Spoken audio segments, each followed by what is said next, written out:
Bore da, a chroeso i'n gwasanaeth o'r Boreol Weddi ar gân, heddiw ar y 4 Sul wedi'r Ystwyll.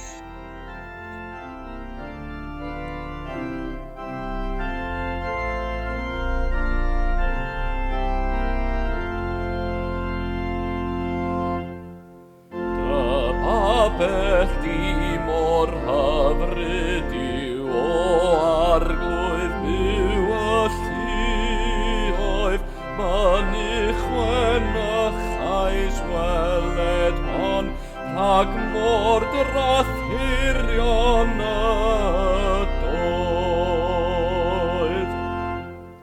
Gwyn fyd a 300 yn dydy cant dyfolian i ddigon, ac yno ti sy'n cadarnhau a flwybrau anau calon. Ant rhagddynt bawb o nerth i nerth, nes cael yn brydferth ddyfod, at ddiw i'm ddangos gereifron yn Sion a'i breswyl fod. Gwell yw na 1000 difydd am hynny mwy dewisol i'm fod ar hinio gydrwsdau na phlasau ar aniwiol.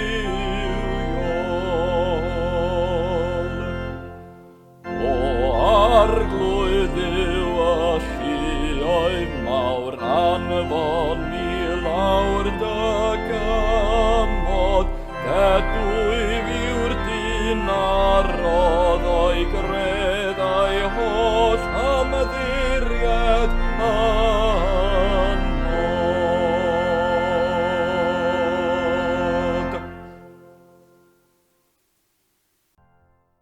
Ceisiwch yr arglwydd tra gellir ei gaelef, gelwch arno tra fyddo yn agos, gydawed y drigionus ei ffordd a'r gŵr anwyr a'i feddyliau, dychweled at yr arglwydd ac i fe a gymer drigaredd arno, ac at ein diw ni, oherwydd i fe a arbed yn helaeth.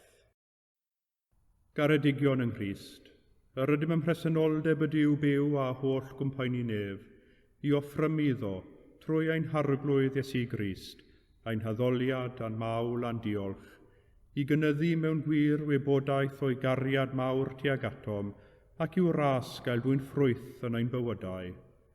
Yr ydym wedi dod i'w wrando a derbyn sanctaidd a'r diw, i geisio grymusol nerth yr ysbryd glân ac i weddio dros ym ein hunain a thros bawb, fel y derbyniwn y pethau hynny sydd rhaid i ni wrthynt yr ein lles a'n daioni. Ond yn gyntaf, cyffeswn ein pechodau, a cheisio gan ein tad, ei fyddeiant a'i dangnefedd. Cyffeswn i ddiw holl alluog, y tad y mab yr ysbryd glân, i ni bechu ar feddwl gair a gweithred. Gydawsom heb ei gwneud y pethau dylasam ei gwneud, a gwneithom y pethau na ddylasam ei gwneud. Gan hynny, gweddiwn ar ei ddiw drigyrhau wrthym. Trigyrhaed yr holl alluog ddiw wrthym, a maddau ni ein holl bechodau. Gwaredid ni oddi wrth bob drwg, pan cadarnhau a nerthu ym mhob daioni, a'n dwy'n i fywyd tragwyddol. Amen. Yr holl alluog ddiw sy'n maddau bawb sydd yn wir ydi feiriol, a drigyrhaw wrthych, maddau i chwi a'ch gwared oddi wrth eich holl bechodau, eich cadarnhau a'ch cryfhau ym mhob daioni, a'ch cadw yn y bywyd tragwyddol, trwy Iesu Grist ein harglwydd. Amen.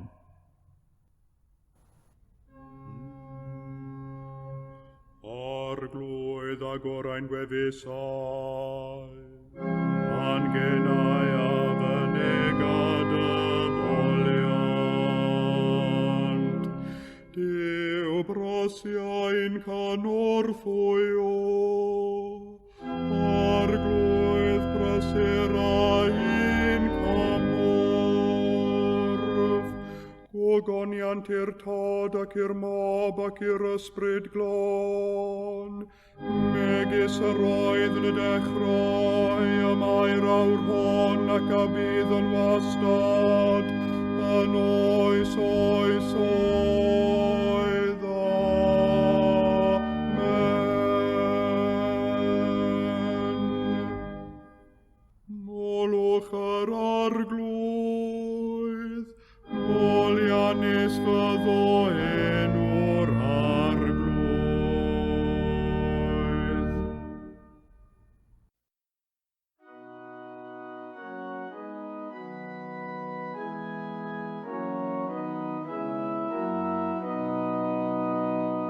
Dewch canon i'r arglwydd, am lawen hawn yng Nghymraeg ein iach awdwriaeth. Deiwn gereif ronef a diolch, canon yn y llafar i fo salmau. Canis yr arglwydd sydd yw mawr, a brenin y mawr ar yr holl ddiwiau. O blegyd yn ei lawef y mae gorddyn derau'r ddaiar, ac efebiau uchelder y mynyddoedd. Y mor sydd eiddo canis efe a'i gwnaeth, a'i ddwylo a lunio fy sychdir. Dewch a folwn a syrthion i lawr, a gostwng gerbron yr arglwydd ein gwnaethurwr. Canis efe ei wendiw ni, a nina ei bobl ef a defaid ei borfa, Hefiw os grandewch ar ei leferydd, cewch brofi ei nerf. Gogoniant i'r tad ac i'r mab, ac i'r ysbryd glan. Megis yr oedd yn y dechrau, a mae'r awr hon ac y bydd yn y wastad, yn oes oes oedd. Amen.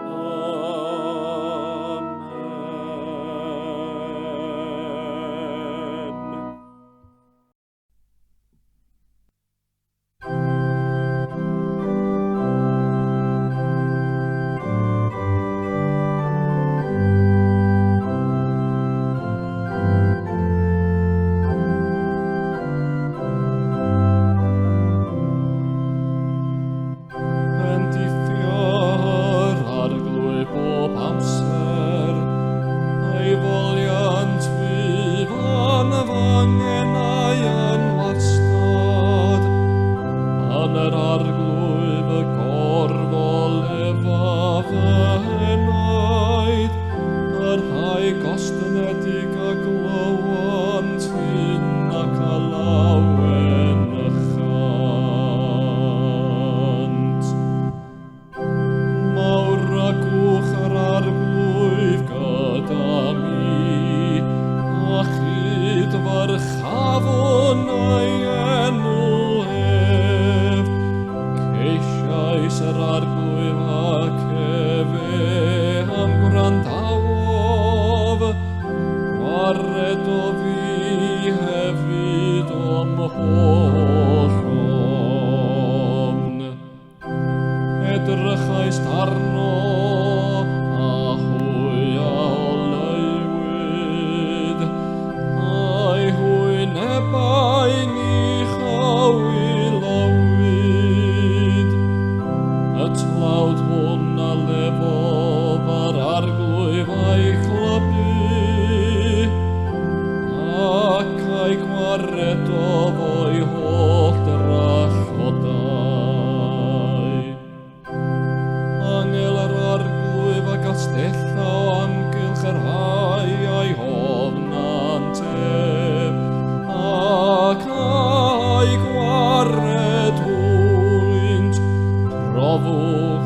gwelwch mor fawr arglwydd, dwi'n ei fyd y gwra am y ddiried onno. O goniant i'r tad ac i'r naf, ac i'r ysbryd glan, megis yr roedd yn dechrau, y mae'r awr hon ac y bydd yn wastad, yn oes oes oedd. Amen.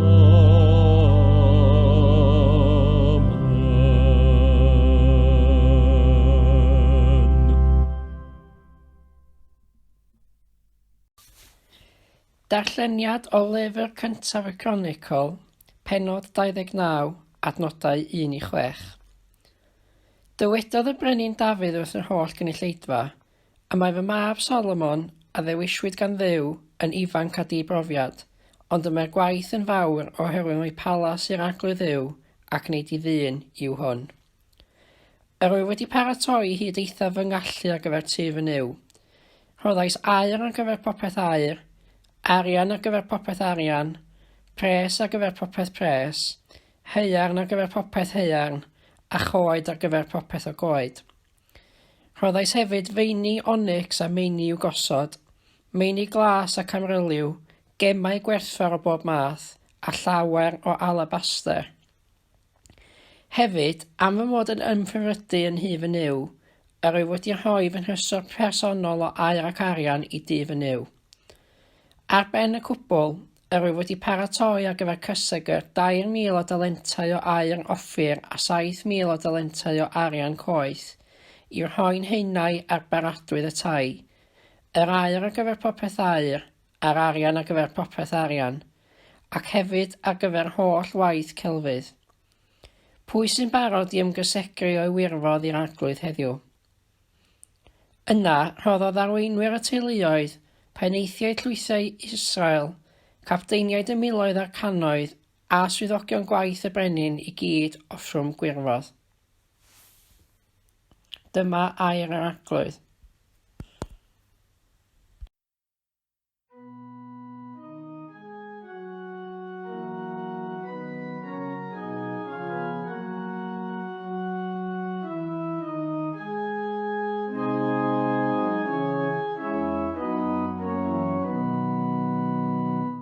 Bendigedig fy fo arglwydd yw Ystwyll, hanes a fe am welodd ac abrynodd ei bobl, ac addyrchafodd iach awtoriaeth nerthol i ni, yn hyd a fyw ei wasanaeth ddwr.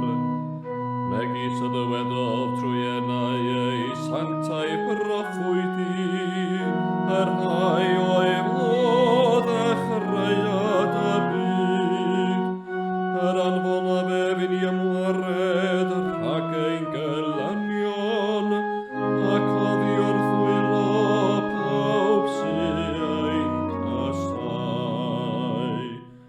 Y gwnau efed rig aref antadau, ac y cofiau ei santau gafamod, y rhw a dyno fe wrth ein tad Abraham. Sef bod i fo ganiatau ni, wedi ein hymwared o fiwr fwylo ein gelynion, allu ei wasanaeth i ef yn ddion, mewn sanctau frwyf a chyfiawnder ger ei fronef, o'r ddafiau ein bywyd. A thithau Babelwyr yn broffwyd i'r goruchaf, canis tiau o flaen wyneb yr arglwydd i baratoi ei ffurfedd, ac i rofi gwybodaeth a chadwriaeth i'w bobl ef, trwy faddau antoi pechodau. oherwydd tiriondeb trig garen hain diw, trwy'r hon yr ymwelofan i godiad hael ar uchelder, i roddi llewyrch i'r rhai sydd yn eistedd mewn tywallwch a chasgodannau, ac i gyfeirio ein traed i ffordd tangnefedd. Gogoniant i'r tad ac i'r mab, ac i'r ysbryd glân, megis yr oedd yn y dechrau, y mae'r awr hon ac y bydd yn wastad, yn oes oes oedd.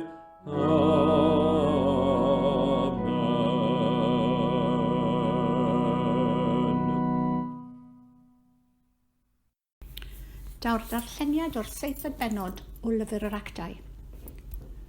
Yr oedd pabell y dystiolaeth gan ein hanafiaid yn yr anialwch, fel y gorchmynodd yr hwn a lefarodd wrth Moses ei fod i'w llunio yn ôl y patrwn yr oedd wedi ei weld. Ac wedi ei derbyn yn ei tro, daeth ein hanafiaid a hi yma gyda Joshua, wrth iddynt oresgyn y cenhedloedd a yrodd Duw allan o'i blaenau.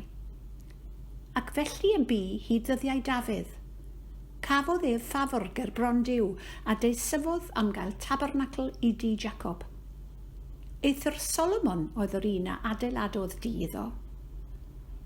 Ond nid yw'r goruchaf yn trigo mewn tai y waith llaw, fel y mae'r proffwyd yn dweud. Y nefoedd yw fy ngorsedd ar ddeiar yw troedfainc fy nhraed. Pa fath dŷ adeiladwch i mi, medda'r arglwydd? Ble fydd fy ngorffwysfa? Onid fy llaw i a wnaeth y pethau hyn oll? Dyma air yr arglwydd. Credaf yn i'w dad holl gyfoethog, creawdwr nef a deiar, ac yn Iesu Grist einig fab ef a'n harglwydd ni, yr hwn a gaid trwy'r ysbryd glân, a aned o fair forwyn, a ddioddefodd dan Pontiws Peilat, a groesoeliwyd a fe farw ac a gladdwyd. Disgynnodd uffern, y trydydd dydd y cyfododd o feirw a esgynnodd i'r nefoedd, ac y mae'n eistedd ar ddeheilawd i'w dad holl gyfoethog, o ddiynod aw i farnu'r byw ar meirw. Credaf yn yr ysbryd glân, yr eglwys lân gatholig, cymyn y saint, myddeiant pechodau, at gyfodiad y corff, a'r bywyd tragwyddol. Amen. Ar arglwydd a fo gyda chwi, a chydath ysbryd ithau, gweddiwn. Arglwydd drig ar hawr ddim, Crist drig ar hawr ddim, arglwydd drig ar hawr ddim. Ein tad, yr hwnnwyd yn y nefoedd, sanctaidd i'r denw, deled y dair nas, wneler dewyllus, megis yn y neb, felly ar y ddaiar hefyd. Dar oen i heddiw ein barab ein addiol, a maddau ni ein dyledion, fel y maddaiwn in ein dyledwyr, ac nac arwain ni brofedigaeth, aeth i'r gwared ni rhag drwg.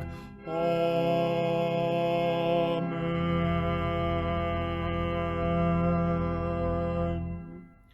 Arglwydd dangos dy drigaredd arnom, a chaniatau ni dy iachawdwriaeth, gwisg dy weinidogion ag iawnder, a gnad y ddewis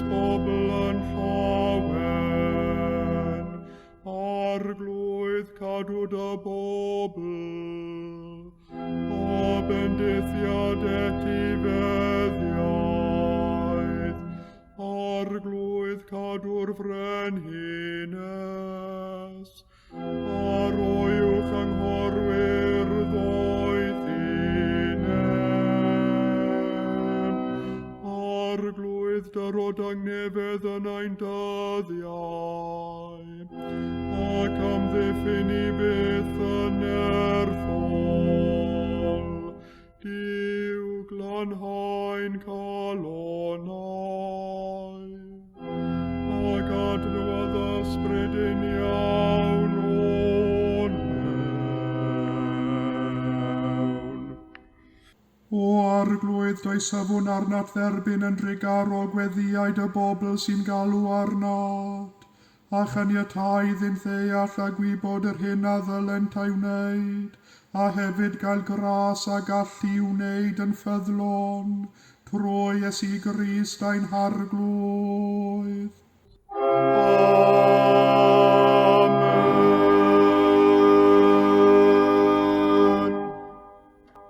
O llalluog Dduw, awdur tangnefedd a charwr cytundeb, dydnabod sydd yn fywyd rhagwyddol a gwasanaeth yn wir fraint, amddiffyn i dyweision ym mhob ryw berygl ac adfyd, fel y gallwn gan ymddiried yn llwyr yn dynodded di, dy wasanaeth i'n ddiofn, trwy Iesu Grist ein harglwydd. Amen.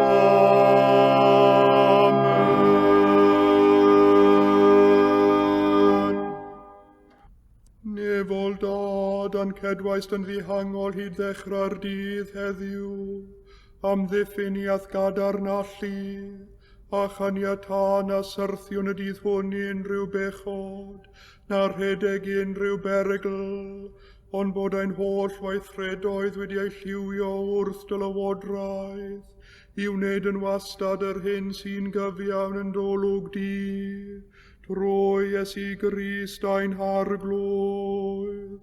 Amen.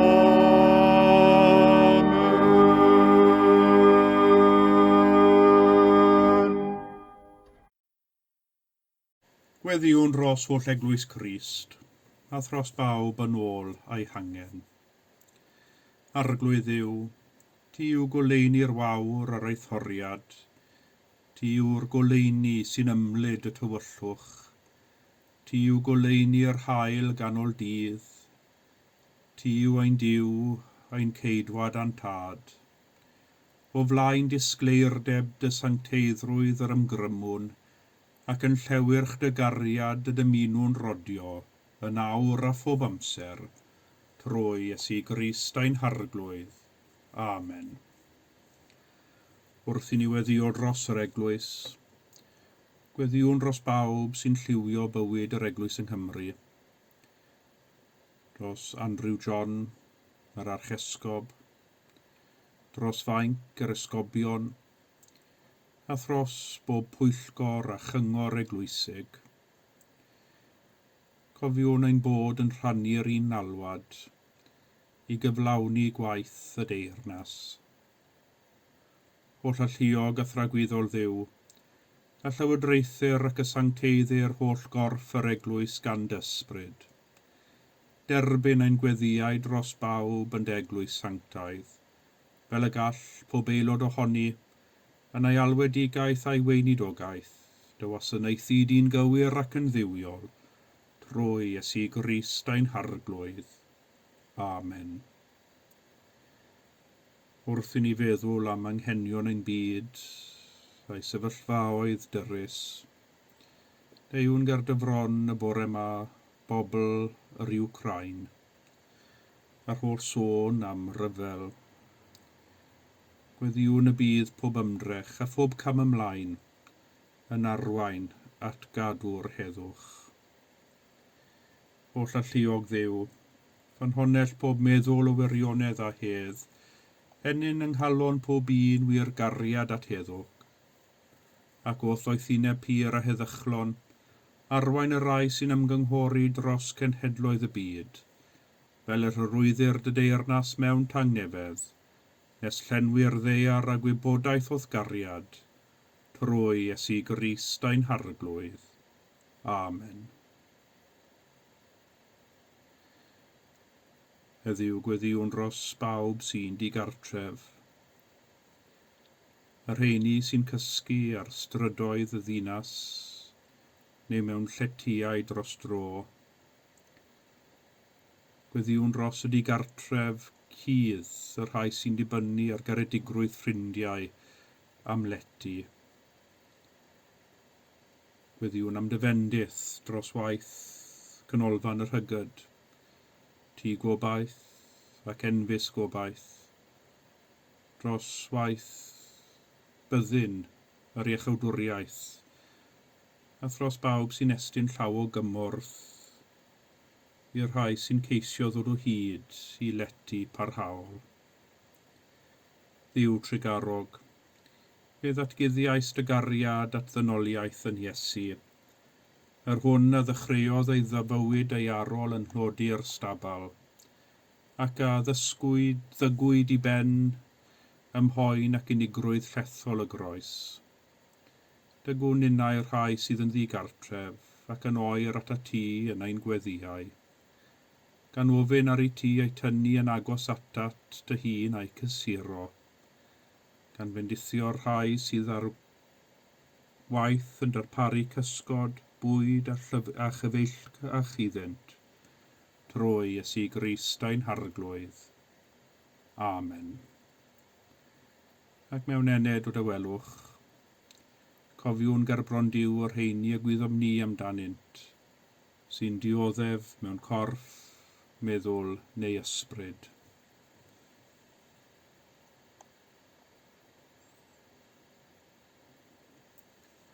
Holl alluog a thragwyddol Dduw, o thaioni cynorthwya a chysur a bawb sydd mewn trallod, tristwch angen a fiechyd, neu ryw adfyd arall, gan roedd iddynt ymwared dedwydd o'i holl gystyddiau, trwy Iesu Grist ein harglwydd. Amen. Dduw pob trigaredd, rhoi ni ddoethineb bydd ganfod di, deallusrwydd i ddeall di, dyfalbarhad i'th geisio di, llygaid i'th weled di, calon i fyfyrio arna ti, a bywyd i gyhoeddi dy neges, drwy'n erth ysbryd ein harglwydd Iesu Grist. Amen. A dwedwn gyda'n gilydd eiriau'r gras ein harglwydd Iesu Grist, a chariad Duw, a chymdeithas yr ysbryd glân, a fo gyda ni oll, byth bythoedd. Amen.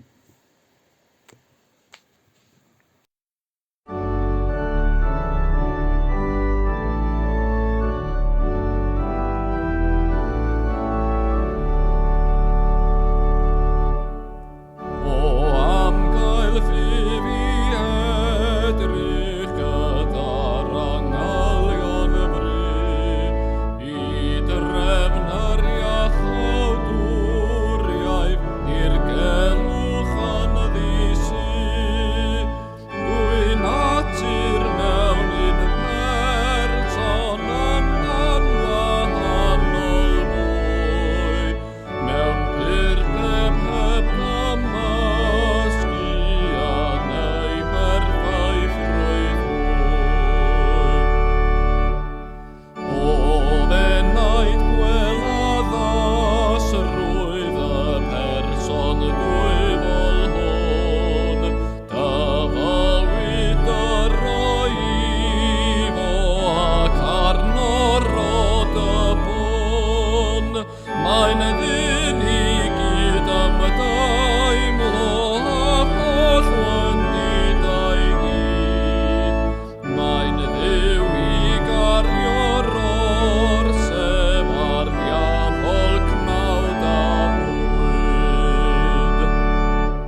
Nid yw'r goruchaf yn trigo mewn tai o waith llaw.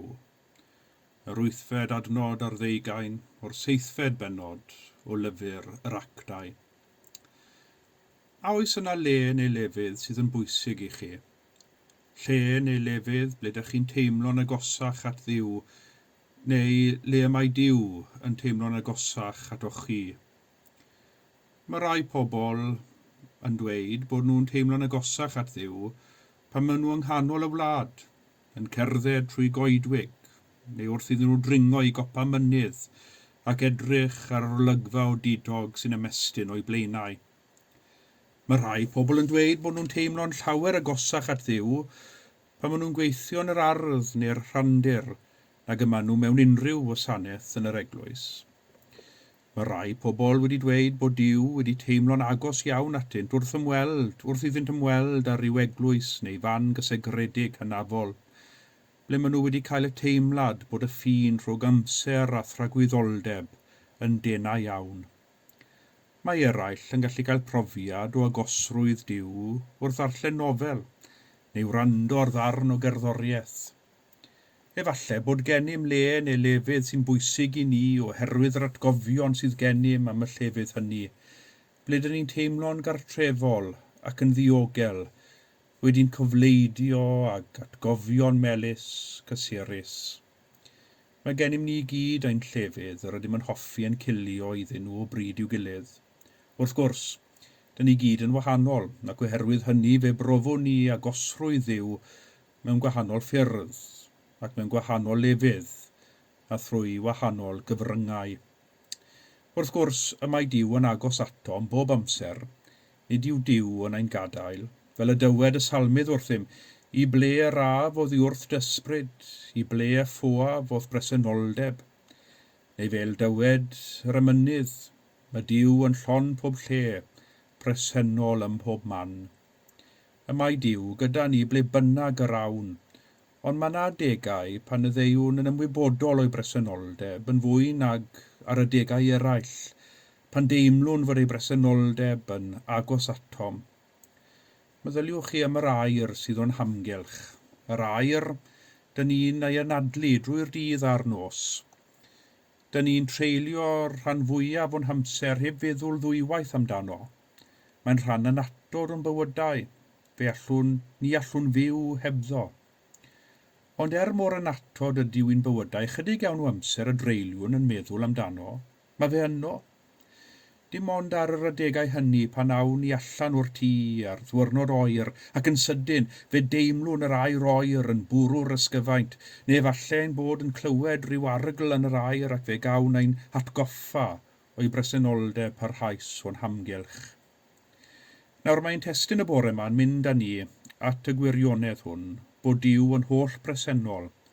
Nid oes yr un man lle nad yw Duw yn bod, ac nid oes modd cyfyngu Duw i un lle penodedig. Y mae Duw yn agosach atom nag y gallwn ni ei ddychmygu, nais yn hwyro mewn gwirionedd. Wrth gwrs, mae gennym lefydd cysegredig, llefydd wedi neilltuo ar gyfer pwrpas arbennig fel adeiladau eglwys, ac efallai gwnawn ni sôn am yr eglwys fel tŷ'r arglwydd. Ond tŷ, adeilad i bobl ddod ynghyd ac ymgynnull i addoli o'r eglwys, a'r gwir yw bod Duw yr un mor agos atom yn yr eglwys ac y mae yn ein cartrefi ni ein hunain. Beth yw adeilad yr eglwys? Ond adeilad wedi neilltuo fel man addas i bobl Dduw ddod i addoli ac wrth gyd addoli, a rydym yn dod yn fwy ymwybodol o bresenoldeb parhaus Duw o'n hamgylch. Mae'n darlleniadau y bore yma yn sôn am y deml yn Jerusalem. Yn y llith o lyfr cyntaf y Chronicle, fe gawson ni'r hanes am y brenin Dafydd yn dechrau'r gwaith o grynhoi'r adnoddau a fydde'n caniatáu i'w fab Solomon adeiladu'r deml yn Jerusalem. Erbyn diwedd teyrnasiad y brenin Dafydd, yr oedd teyrnas Israel yn gadarn ac ar ôl cyfnodau o ryfela, fe ddaeth cyfnod gweddol hir o heddwch a sefydlogrwydd ac yr oedd y wlad yn cynyddu mewn cyfoeth. A dechreuodd rhyw rai ddeheu am gael adeilad arbennig, teml, canolfan i'r genedl, a lle teilwng i addoli Duw, lle byddai Duw ei hun yn teimlo'n gartrefol yng nghanol ei bobl.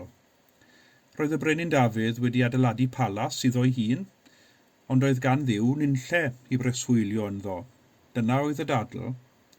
Cyn i'r deml gael ei adeiladu a phan yr oedd y pobl Israel yn crwydro yn yr anialwch, yn gwersylla fan hyn a fan co, doedd dim modd iddynt godi adeilad parhaol.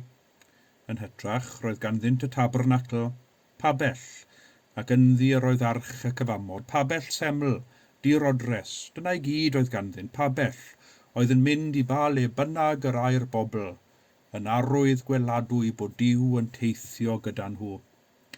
Ond wedi'r bobl ymgartrefu ac yn ymsefydlu, daeth yr awydd, y galw, i adeiladu tŷ i'r arglwydd, lle y byddai pobl Israel yn gallu dod ynghyd i addoli Duw.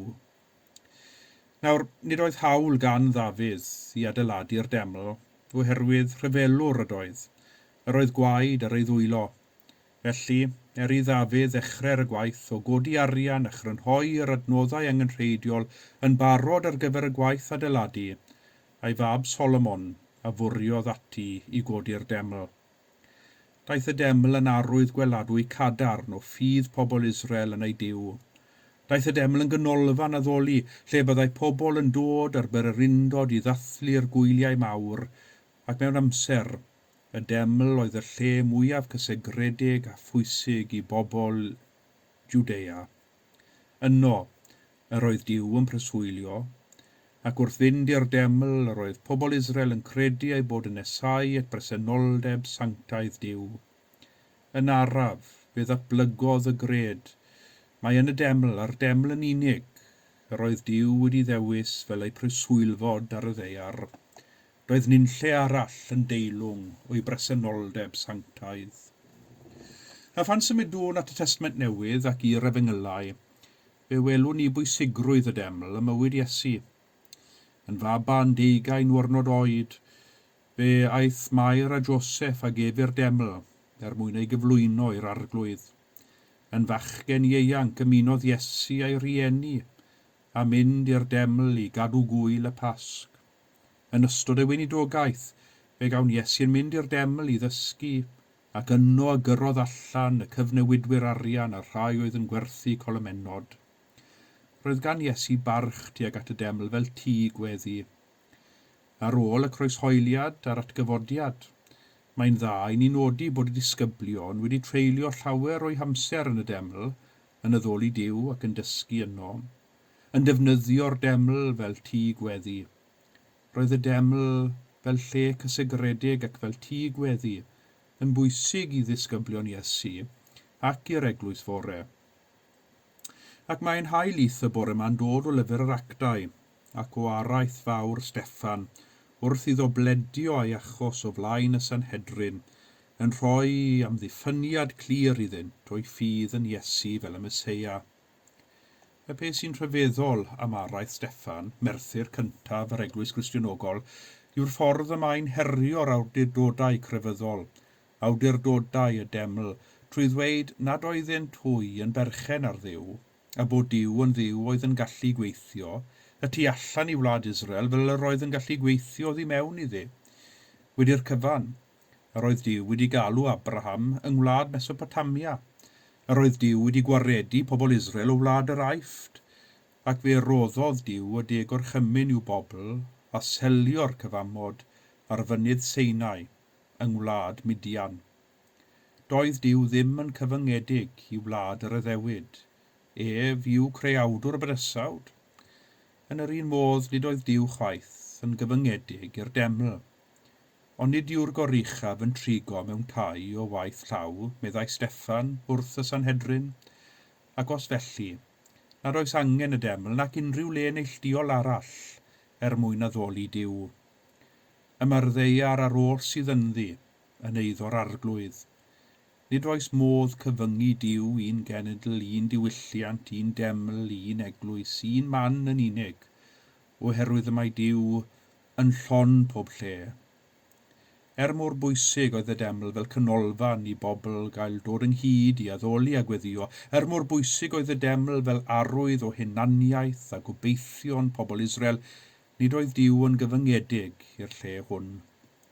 Nid yw'r goruchaf yn trigo mewn tai o waith llaw, oherwydd mae presenoldeb Duw o'n hamgylch, y mae Duw yn nom, mor bellenig y mae Duw yn gallu teimlo ddiwrthym ar y degau.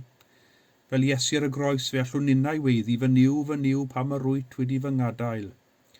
Ac eto, fel y gwelwn ni ymywyd Iesu, dyna'r union adeg pam y Duw agosaf atom, yn ein cynnal ac yn ein cadw, ac yn cario ni trwy'r cyfnodau tywyll i wawrddydd newydd sbon. Na, nid mewn tai o waith llaw mae'r goruchaf yn trigo, yn hytrach mae'n trigo ynom ni.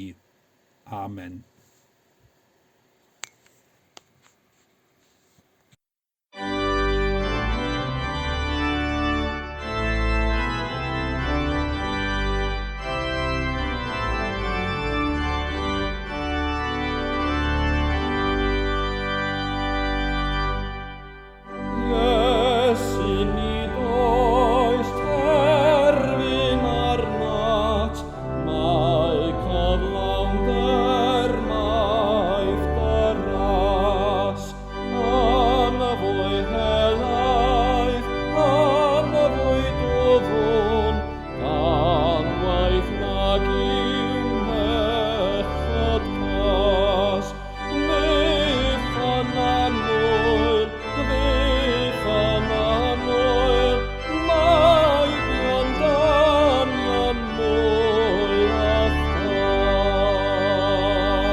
Tangnefedd Duw, ar hwn sydd uwchlaw pob deall, a gadwa'ch colonnau a'ch meddyliau yng ngwybodaeth a chariad Duw a'i fab Iesu Grist a'n harglwydd, a bendith Duw holl alluog, y tad y mab yr ysbryd glân, a fo'n eich plith ac adrigo gyda chwi yn wastad. Amen.